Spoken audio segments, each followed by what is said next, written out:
One countdown to we're live. It's Tommy Mello with Sid at the huge convention. So Tommy, thanks for being on with us. Like you and I have not actually had the opportunity to meet. Last year at the convention, I got to introduce you and you went on stage, and then I had to go do other stuff as the host. So I didn't get an opportunity for conversation. So I'm really looking forward to this evening.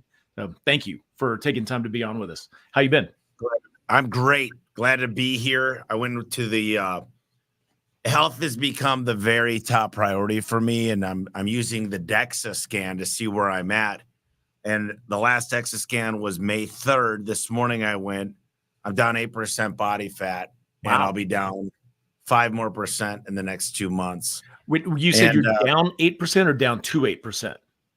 I'm down 8% body fat. I'm 14.8, and I'll be under 10 in the end of September. Wow. Okay. Cool. So what's your fitness regimen? Because I watched the podcast that you interview you're on with Paul Gianamore. He's got an Italian last name. Yeah, pretty recent. And you guys were talking about health and fitness, and you're talking cold plunge and sleep. And so what are the things that you do? Where's your focus right now? So I started working with this guy, Dan Martell, Buy Back Your Time. It's a fantastic book. It's right up there. And like that one? Exactly. Yeah. Excellent. And so he and I are good buddies. I spend a lot of time with him. He's very intelligent and had me kind of shift my brain in a different way on what to think about the people around me. And I thought it was kind of not humble and selfish to hire a driver and a chef and help around the house because I could do this work. And now I've got everything. And I bought back so much time. So I walk for 2 hours a day, 1 hour in the morning, 1 hour at night. I do 5 hours of intense training, like heavy weight. I've got a good coach. I've got a good trainer. I've got a good health nutritionist. I'm on got the right doctor. And I'm just focused on, it's not only like my body and being comfortable and being, comfortable at a pool party, taking my shirt off and feeling confident. It's this mental state of zero fogginess, of literally feeling like I could wrestle a bear 24/7.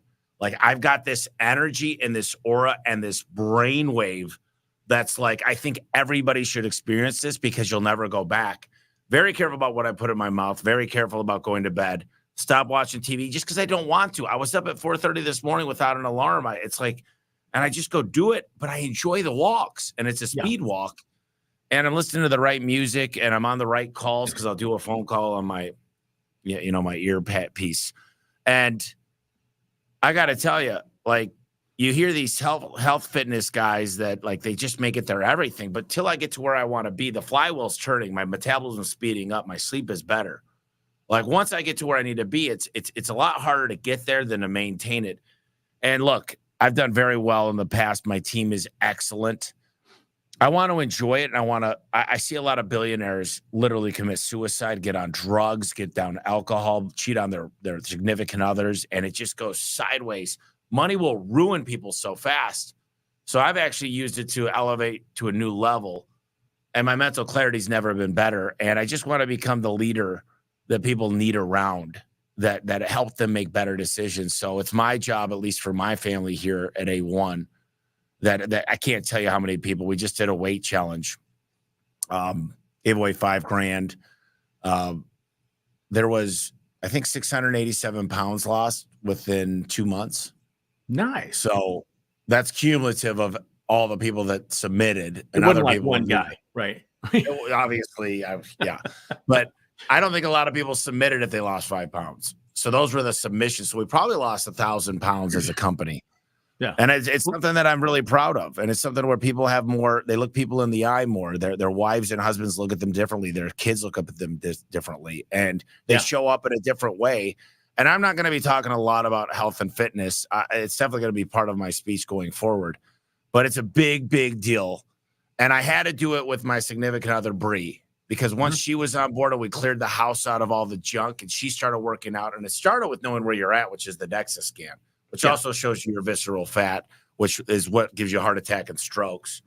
And giving up alcohol. I'm not giving it up for life. And I'm going to be respectful of what I think everything in moderation is okay. But I just said, that's the easiest part. Getting to bed at 9:50 p.m. has been probably the most challenging. And then getting 250 grams of protein a day. Those two things have been tough, but it's my fourth bottle of water here in the last hour. Right. Well, let me before I ask you this question, I want to say hey to everybody that's jumping on live. Thanks for jumping in. Really appreciate you guys. John, good to see you here. Water Boys, all in the house. Thank you. We're going to give away a ticket to the huge convention a little bit later, probably 15 minutes or so. So in order to be eligible to win that ticket, just share this live stream into a group or on your Facebook page, whatever, and then post in the comments. Say, hey, I'm here. I shared. And then we'll take it from there. So Tommy, you've always seemed like a really high energy guy, but the way you describe the fitness and the mental clarity you have now, is that new? Is that different? You've always been apparently like focused and driven and energetic. Yeah, the deal is I've always had enough energy. I couldn't believe, I've drank myself into oblivion 4 days in a row and still am able to get up and show up because my drive's greater than that. The intensity of my workouts have changed dramatically. I do things I enjoy doing where I actually don't hate it. I don't have the trainer make it so I want to quit every time. Mm-hmm. But over time, I like to be pushed harder than I did the time before. I always say the best I've ever been, but the worst I'll ever be because tomorrow will be better. But I'm just looking, if I was able to do this with the right team and build a company, we should do 70 million of EBITDA this year. That's a good number. And I got to tell you, Sid, I am not happy. I am never content. I'm one of the few people on the planet that we hit this successful monster goal. And I've got this thing, it's never enough, but I'm really proud of my team. But I'm going, who am I going to bring on? I just got permission to bring on 5 more executives. It'll be over $1 million spend to get these people, because now I'm like, my job is to be the orchestrator and maintain the vision. I don't really care how we get there. Mm-hmm. And a talented person could change a business. When I was a smaller company, meeting Al Levy, the 7-power contractor, and the right coaches and bringing on a few key players changed everything, because trust me, everybody that's going to the huge convention, I started off worse than you. I started off working out of a house. I drove the worst truck. I didn't have enough money. I was picking parts out of a dumpster and recycling them to make it work. I was writing checks from a home equity line years into the business just to make payroll. We flipped 7 trucks. We've had the cops show up so many times. I've had 4 guys die, not on the job, thank God. If it could happen, it did happen. Murphy's Law. So just know one thing, if you're listening, I've been in your shoes, probably worse off. I failed bigger. But the one thing I didn't do is fail twice. I got smart. And I just said, if I'm going to make a mistake, luckily it was small and it was sweat equity. It wasn't these $1 million decisions. And people say, what would you tell your younger self? Well, young Tommy wouldn't have listened. He didn't have the experience. He didn't go through the pain. So right. I would just say, don't drink and drive, first of all. Yeah. If I talk to probably not date this one chick. I would tell myself a few key things, but more importantly, get the right people around you that actually do care, because so many relationships have been 80-20. I'm always the 80. I've learned to do at least 60-40 now. Okay. And every once in a while I meet somebody where that's reversed, where they just pour into me, and I'm a student for life. I don't care how successful I am. I'll be a student for life.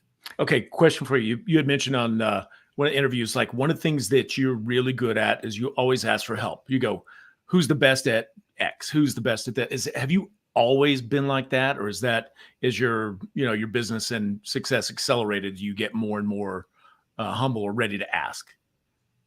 Yeah, no, this is something that happened probably since 2015 on, when I realized the world doesn't evolve around me and I'm not the smartest guy in the room. I always studied hard, figured out a way to take the GMAT over a weekend and passed with one of the highest scores.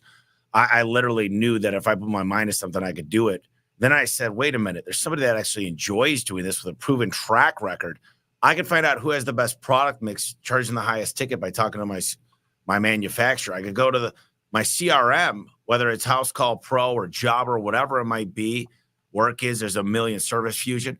And I could ask them, who's the number one call booking in my industry? And if they're not a competitor, or even if they're in a similar industry, I could go ask, and what's in it for them? I could come there with lunch, dinner. I could come give them very humbly and say, I read all your books. I'm here to help you in any way you need. But more importantly, if they like Billy Joel, I'm buying them a ticket. If I could do something for their wife, I'm doing it, or their husband. If I could do something for their kids, I don't like to ask people, what do you need? Hey, what could I do for you? Well, dude, I don't know even who you are. How do you got to do the research and figure out what you could do for people. Then it's the law of reciprocity. And so I very rarely meet somebody that won't take the time to call me back and for me to tell them how much I appreciate who they are, fly out to them and not waste their time, spend 2 hours taking notes. People love what I do because I implement and I give them credit on every podcast, and I always pay it forward. And that trait is very few and far between. A lot of people don't mention the help. They take the success, but they don't say where they got it, and I always do. Yeah. Yeah, you mentioned Al Levy earlier, and you mentioned, there have been several key, I don't know if they're turning points or if they're just catalysts with the growth of your company, like bringing Al Levy in to show you SOPs, processes, and operations manual. What are some of the other points that like help catapult you to the next level? You talked about people, you talked about Al, processes. What are some other things that like triggered it? I got on a service titan. I was the first garage door company. They only did HVAC, plumbing, electrical. We were able to, I talked to the CEO through LinkedIn, and he took a flyer on me because I begged. It took me days. It took me not one call, but 9 phone calls. It took me pure tenacity to make him want to. He said, no, we're not doing it. And he said no a lot. And then he said, dude, I don't know why I'm doing this. I'm going to send 9 success managers, and we're going to figure out a way because you seem like you're all in. If I'm going to do this in a new trade, then I need a guy like you. And then I got him his first painter, his first roofer, his first window washer. And so I owe Service Time way more than I could ever repay them, but I want to pay it back forward. I talked about Dan Martell. I brought him up right away. I pay him a lot of money. I paid Al Levy a lot of money. Just because I paid them doesn't mean I'm not going to give them the recognition, because without them, I wouldn't be here. And I could give you a lot of names of people in the company, but I want people that have been where I want to go, that have the experience, and I want to motivate them and say, what's in it for them to want to do this? That's when I came up with an equity incentive program, EIP. And we made 25 millionaires in the last turn at the end of 2022. We'll make 75 millionaires, change the family curse, set their lives up forever. And in the next deal, which is always on my mind, we'll go public and make hundreds and hundreds of millionaires. And I've got the vision, and I know where I'm going. I know exactly where I'm going. I know exactly where I'm going with business, my body fat, my faith. I understand these things because I got to know the destination. But for me, the journey is that's what makes me who I am. Take all this stuff away. Yeah. Look who I had to become to get here. You'll never take that away. Right. With your focus, you just said, I know exactly where I'm going to go in faith and fitness and business and things. You're big on goal setting. You're talking about Dan Martell and how he pushed you to another level to like write it down, feel it, be a part of it, like, and keep going and keep going. It's like, how deep do you go? How much clarity can you get? How big does a person need a dream to make it real? Like when you start digging into your future and defining it, like how far can you go? And how do you prevent yourself from just going, this is just a dream? Like, how can this happen? Well, number one is I'm a KPI driven guy. I mean, I know that if I eat this much protein, this much fat, this much carbs, that I'm going to get an expected result. I know exactly where my body fat's going to be because I know the calories I'm burning. It's a mathematical certainty. I know that if I spend this much money and get this booking rate, this conversion rate, this much average ticket with this cost per lead, I know exactly the revenue and EBITDA I'm going to hit. Mm-hmm. I mean, everything's a math equation for me. I'm obsessed with math. I know that I designed my life from 75, looking at 41, 42, 43 years old, and so on, of exactly what trips I'm going on and who I'm going with. Now, will it do that exactly? No. I know where I'm going when I go to Italy. I mean, it's not completely, it's the bucket list plus very specifically who the people I want to be with. I don't, listen, if I have $1 to get friends, I want 4.25 cents each. I don't want 101 penny friends. That's a bad example, but I'm literally deepening relationships. And there's a lot of people that I'm sure you talk to that look great from the outside, man. They're successful. They work out, they make money. They're good with their significant other. I'm truly the most content I've ever been. I'm truly focused. I'm truly having fun. So much fun. I enjoy coming into work. I enjoy going on vacation. I enjoy going on stages. I'm living my best life. Mm-hmm. And I think there's a lot of people that they say that, but you get behind the closed door and it's a mess. And they're going through so much, and they want everybody. I'll let people know it's not always perfect. There's no such thing as he's just a happy guy all the time. That's not true. But I got to tell you this, I do a lot of hard things. Hard things create dopamine. I'm a dopamine junkie, not from my cell phone, not from watching TV, not from just having a record day, but from doing hard things. And I like going where no one's gone before. And I think if anybody could look up to this, the main thing they got to understand is I started worse than everybody. And I've always been humble, and I've been willing to take notes and learn from every person. Well, people that are way, way, way less into business. Let's say there's a 5-person company doing $800,000. I've got a lot to learn from them. And I ask questions and I take notes, and they might say, listen, we tried doing this. We flipped a billboard upside down. We put a charity on the bottom, raised this money, and what it did is it 10x'd. I listen to those things. The biggest thing I do that the people that come to Huge need to do is incorporate these things. They need to implement. They need to not be note takers only. They need to set these dreams and understand how to reverse engineer them. And trust me, you arrive. It's not like you're like, man, life's good now. I set this goal. There's a new goal that's created. Yeah. With that, I wanted to ask you this question. I think it was an interview. I don't remember if you were interviewing Chris Lee, the solar guy, or if he was interviewing you. Sound like he was going back and forth, but talked about the stress level of problems that you solve. And I think the statement was something like this: like, there's no difference in the stress level of solving $1,000 problem, $100,000 problem, $1 million, a $10 million problem. It's the same. It's just a bigger number. Yeah. It is a bigger number, and I'll tell you this, I bet on myself all the time. Like, I mean, if you knew, we spend right now this month, we'll have spent $2.4 million in marketing. Mm-hmm. It does not even, I don't think about the dollars. I think about percentages, and it's not even a big deal. And now I'm spending quite a bit of money to acquire the talent I need, because I'll tell you this, most people on this call think they know your A player is the best guy or the best gal you've got. But if I gave you the number one A player, your player would not only fail, it would be ridiculously. You think your bad players are C players and your good players are A? What if I told you your best player in the whole industry is actually a D, and the other players don't even have a reason for winning? They don't know what's in it for them, and they're not the right people. Otherwise, you'd be bringing in 25% of the bottom line all day, every day. Yeah. Yeah. Well, you mentioned your bottom line, like when you were doing 17 million, your bottom line was like 3%, but now it's 25% and growing, and you've got a goal to get that to 30%. Is that just efficiencies and economies of scale, or is it right people? What's going to drive that? You said you're metric driven, KPI driven. Well, listen, there's 3 ways to make money: get more leads, charge more, or get more frequency. I'm doing all 3. I could sell more things to people. We're coming out with storage. We're going to do some water purification stuff, better training. I'm buying better. I'm probably going to be buying doors better than anybody in the world, because I've kind of reverse engineered what's in it for the manufacturer. Why would they want to give me these rates? How do they win? And I came up with 10 ways. I started out how they win, how I help them expand, how I help them hit their goals and their bonuses. And if I do that in the right way, they're going to make sure I get in and out of their distribution center, keep my guys busy. They're going to make sure that they hold the doors open on Saturdays for me. They're going to make sure that they put things aside to help us win.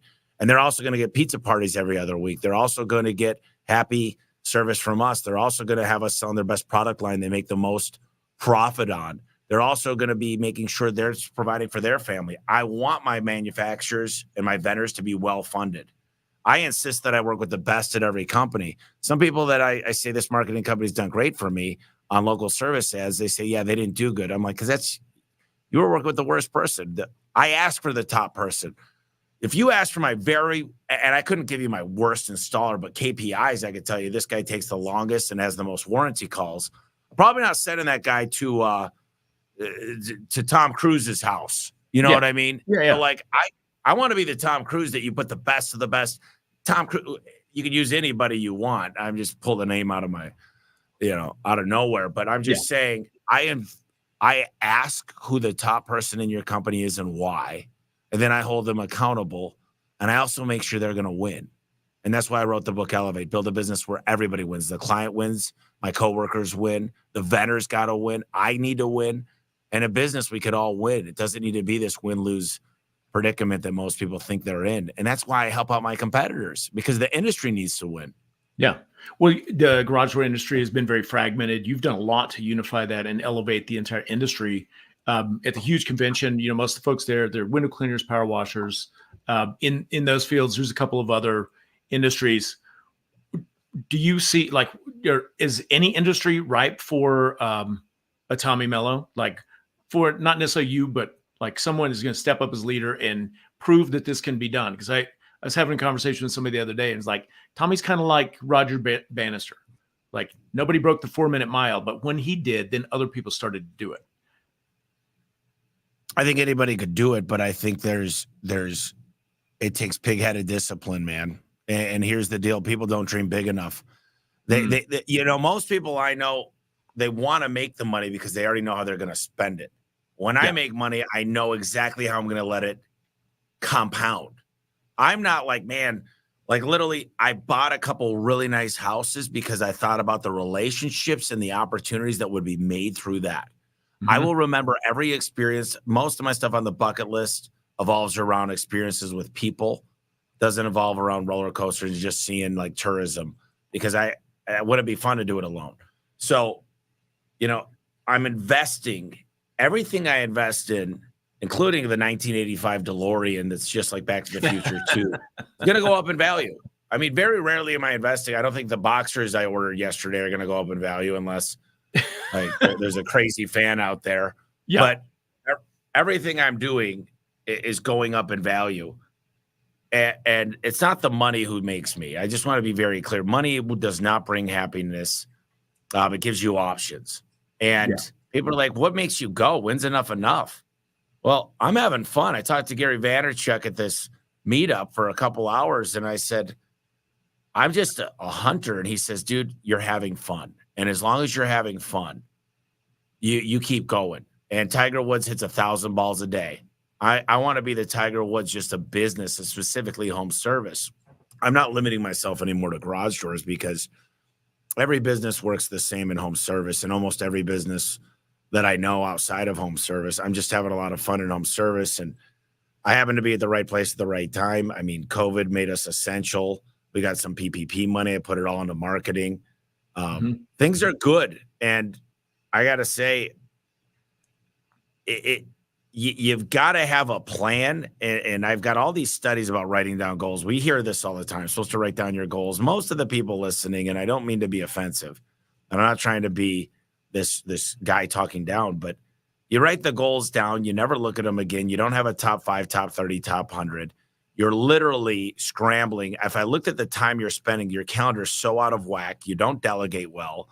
You can't work with people. You should look in the mirror and find out why people are messy, because you're the messiest person. You wonder why people don't show up for you is because you don't show up for them. You wonder why you can't grow, because you can't hire good people, because nobody good wants to work with you. Would you want to work for you? Let me see the list of 25 to 30 reasons why you would work for you that are better than anybody else. And unless you could do these things, and I do these things a lot, like as much as I have fun and do the things I love, I'm a whiteboarder, and I'm coming up with Google Docs, and I'm focused, and those get reviewed every day. And I've got a lot of great help, because a guy like me, without the right help, without the right executive assistants and leadership team, I'll be spinning in circles. I need great people around me to move my dreams forward. I'm a visionary. Yeah. Yeah. So you've stated you want to grow the business. You still got a lot of runway to grow A1 Garage, but you're spending a lot more time teaching, a lot more time doing interviews, doing stuff like this. What's your primary focus now? Or what maybe better question is, like, what's Tommy's mission? What do you want the mission to accomplish now? I want to have the right relationships, and I love seeing people win. I love that when I pass away and the final day comes, and hopefully it's outside, and there's a funeral, and no one's wearing black. It's a celebration. It truly is. And they say, by knowing Tommy, by getting involved with him, by shaking his hand, my life was better. When he said something, he kept his word. He gave great advice. He backed it up. He showed up, and I'm better off that I knew him. That's what I'm praying for. That's what I think about. And if I'm extracting money and pretending to be somebody I'm not, and just giving foolish advice and selfish advice, that's not going to lead to anything good. And I just can't live with myself if I do that stuff. Okay. Well, hey, let me segue just a second and say hi to a bunch of people who have been popping in comments. Hey, Tommy, you guys hit the like or the love button for Tommy, but we're going to give away a ticket to the huge convention. So here's the thing. If you're on here live, you're eligible to win.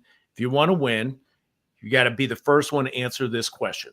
And the way it shows up on my feed is a little bit different than the Facebook comments. So the first person that puts in the right answer, the way it shows up on my feed, you get a ticket to the huge convention, which is coming up 30 days from today. And the question, it's a little bit of a throwaway. Hopefully somebody will see the answer, just like jump out at them. But put in the comments the title of one of Tommy's 2 published books. What is the title of one of his books? First one to type it in correctly, you get the ticket to the huge convention. You think that's too much of a throwaway, Tommy? I mean, I'm looking at it right behind you. Yeah. Cool. That was a great question.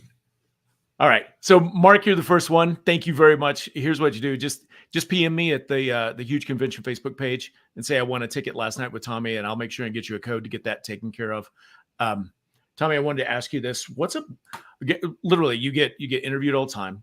People asking you all kinds of stuff. And usually in those interviews, like it's the same, it's the same series of questions. What's a question that you wish you got asked more often that you think the answer is so valuable, people need to know? Well, one of the things is my go-to that I don't do a lot is really, what was the catalyst? What was the one thing? What was this paradigm shift? And it really became going to other successful HVAC companies and studying them and building relationships and letting them be my mentors, calling them for advice. And when they knew I was humble, a young dude in a different industry, they said, yeah, go sit down with our CMO. You could have my CFO for 30 minutes, ask him anything you want. Because they actually felt like I was in there to learn, and they didn't feel like they were like getting interrogated. So I made flights after flight after flight after flight after flight. And when I had questions, I just watched the guys that had private jets, that were treating their employees great, that were literally giving more PTO than everybody, that were driving the nicest, newest trucks with the best brands. They opened up their doors to me. And that's the number one thing that changed everything. The air flows differently. It's like there's more oxygen in the air. There's more production in the air. There's more people that want to work. They're not forced to. They're not like, please show up on time today and punch in and don't cheat on your time clock. Like, if you're still living in the world where you're hoping people are not lying, cheating, and stealing, you got to look in the mirror. And that's who I was. And when I saw it done right, it was easier to do R&D, rip off and duplicate.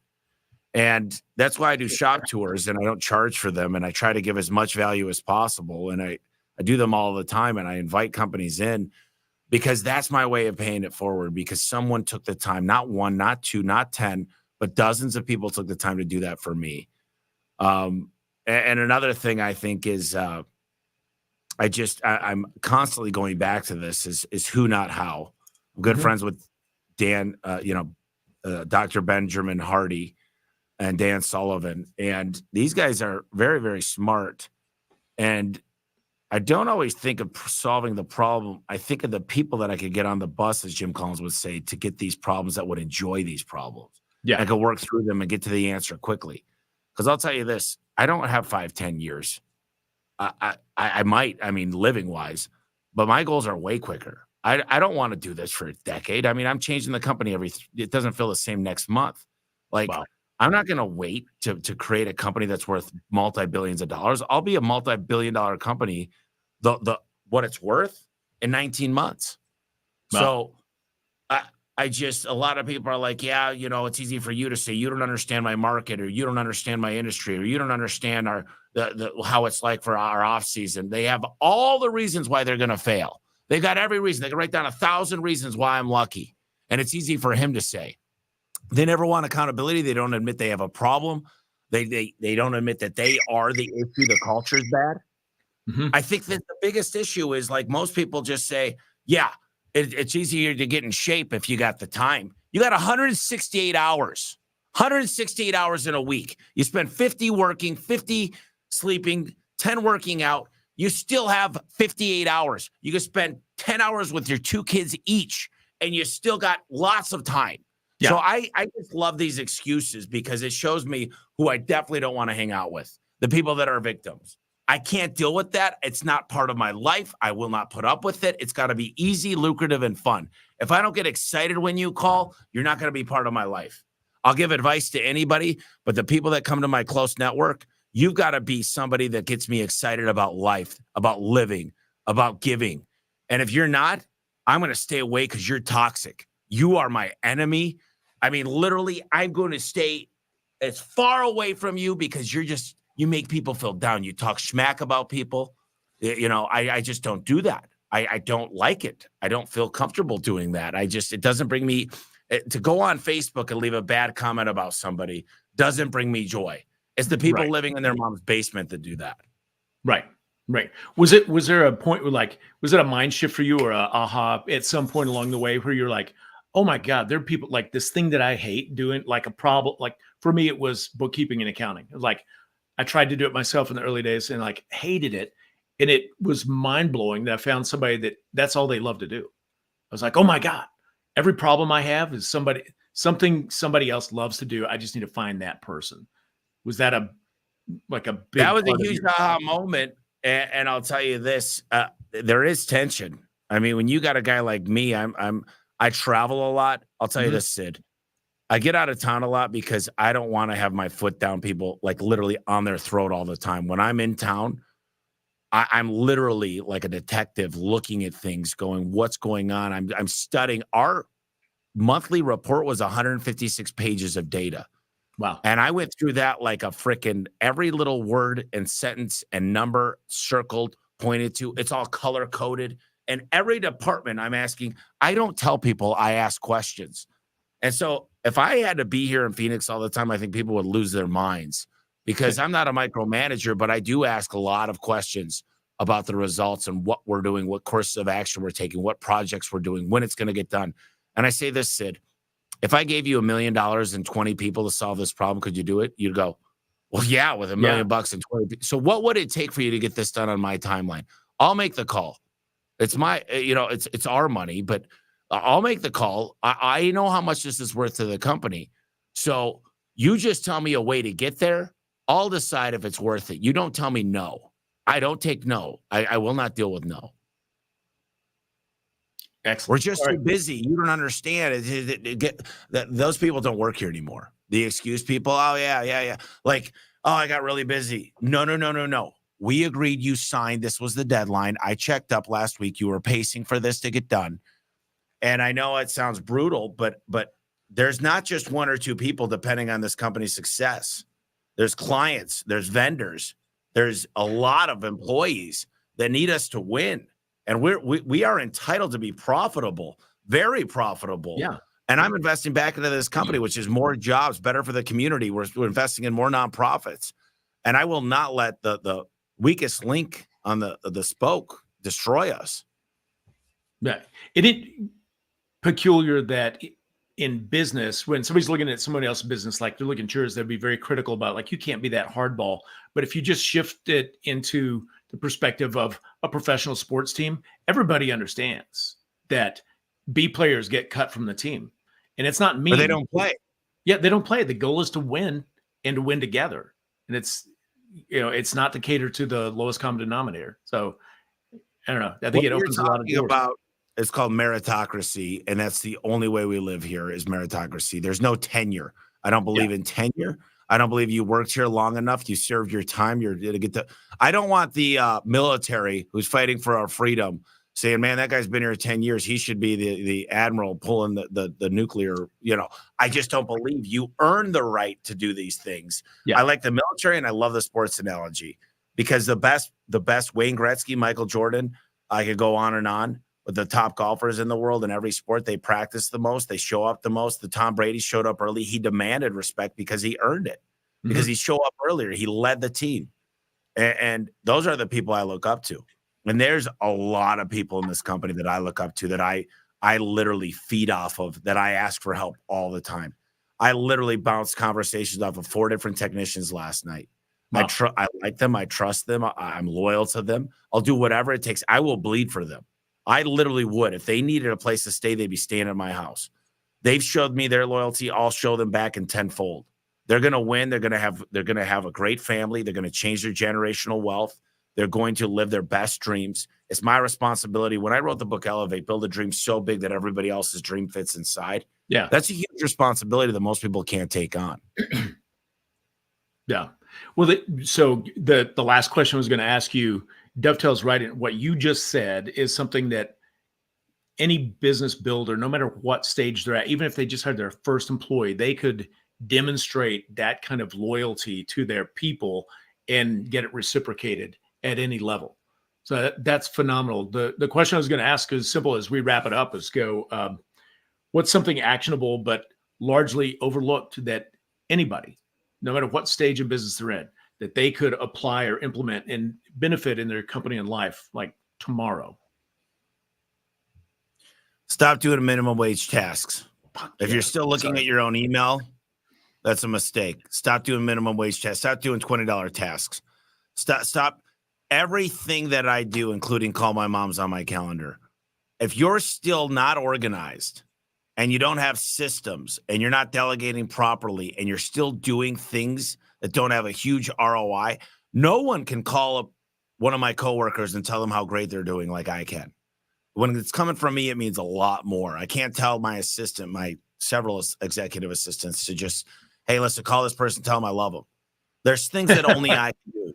Right. Everything else I delegate to. I don't need to outwork anybody anymore because I'll out-delegate them. So the fact is that if you're the person that needs to do everything, you got a bad culture and a bad attitude, because if you're the smartest person in the room, you've got a really bad ego.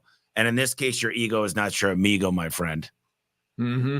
Hey, I believe it was Dan Martell that I heard say, if you don't have an assistant, you are the assistant. Yeah. Like you're doing the work.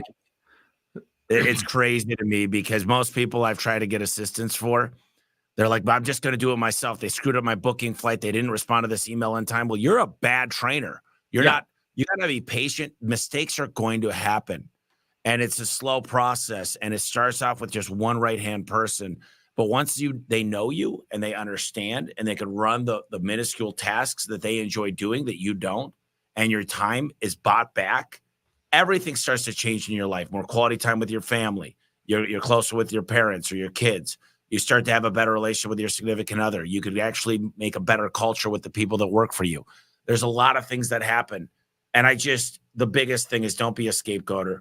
Listen, if a guy like me could do it, I'm from Detroit. We didn't live in a nice big house. I didn't get anything paid for. I made every mistake. If I could do it, you can too. You just got to decide that you're ready for it. You got to make a plan and you need to take action. And if you do that, I promise you, continue to be a sponge, continue to learn every day. You will succeed. But a lot of people that get on this bus and for some reason, something happens. It could be a death in the family. It could be a relationship, but they get right off. And if you just, can I say one last thing, Sid? Yeah, for sure. The biggest mistake I see in most companies is they start divesting from their number one asset. They decide they're going to be a VRBO expert in Airbnb. They invest in their buddy's bar. They start doing things out. They keep their couple side hustles. If they really believe this is the best thing, this is their pride and joy. They wouldn't buy that second house. They'd have a little bit of delayed gratification. They wouldn't buy that Harley in that boat they deserve. They say, we're going to go rent 2 weekends. We're going to invest everything back into this one thing. We're going to compound. We're going to build a company that's worth a lot of money, that pays a lot of people. We're going to change the community. We're not, let the hustler die. Let the master leader come in. Let's be a delegator. Let's focus on reinvesting into growth. Let's not have any more side hustles. Let's come in and do the one thing and do it the best in the world. And we will have a great, great business. And we will be very, very well off and be able to have freedom. Man, I love that. Let's not be the side hustle guys. Go pro, like go all in. Thank you. That's excellent. Thank you, Sid. First of all, thanks again for taking some time now to be on live stream. Thanks for coming to Nashville next month to come at you're our feature breakout session. You're going to be right after the keynote speaker. This year's keynote is Donald Miller from Building a Story Brand. And then you'll be speaking after that. So thank you. That's very gracious for you to spend your time and come out and continue to help elevate industry after industry. And just, it's not spreading a message. It's very real and tangible. And people that pay attention and implement, like, man, it changes and can change their life. So thank you. That's very gracious. And hey, let's see. I wanted to put a comment up here. The opportunity. Go ahead. I think Megan Likes. You know Megan? Oh, of course. Megan's a great friend of mine. Yeah, she's awesome. And after you talked about at your funeral, you hope people say knowing him changed your life or made it better. And she said, I hope your funeral's a long time from now. And after hers, the world needs you. I couldn't agree more. Thanks for taking the time. Thank you. All right. Hey, I'm gonna end the live stream. Will you stay on for just a second? I've got a question. You bet. Absolutely. All right. Thanks, everybody, for joining us live. You guys are awesome. If you won the ticket, contact me so I can get you that. And we will talk to you really soon. We'll see you in Nashville in 30 days.